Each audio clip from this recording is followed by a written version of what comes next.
Quelques heures après les actes de pillage et vandalisme perpétrés par les habitants du village Israël dans l'entreprise des Kamoa dans les territoires des Muchacha à la suite d'un accident de circulation. À mission officielle à Kinshasa, la gouverneure de province a dépêché sur place une délégation constituée du ministre provincial de l'Intérieur et Sécurité, du commissaire général du gouvernement provincial en charge des affaires coutumières, des responsables des services de sécurité, de l'administrateur du territoire des Muchacha et du chef des secteurs de Lufupa. Deouda Kapenda Wakapenda et sa suite ont été accueillis par les directeurs généraux de cette entreprise minière qui les a ensuite conduits dans la salle de conférence pour une séance de travail. Les responsables de l'entreprise Kamoa ont expliqué aux émissaires de Fifi Masuka Saini les contours de ces incidents malheureux qui ont secoué le bon déroulement des activités au sein de ces géants miniers du Lualaba. Au nom de la chef de l'exécutif provincial, le patron de la sécurité en province a condamné avec la dernière énergie ces actes ignobles.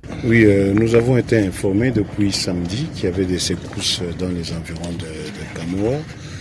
Non seulement qu'il y avait des revendications après l'accident d'un habitant d'un village qu'on appelle Israël, mais il se fait que cet accident a engendré plusieurs autres activités négatives par rapport à la société, notamment des pillages, une brutalité inexpliquée contre tout celui qui portait les insignes de la société.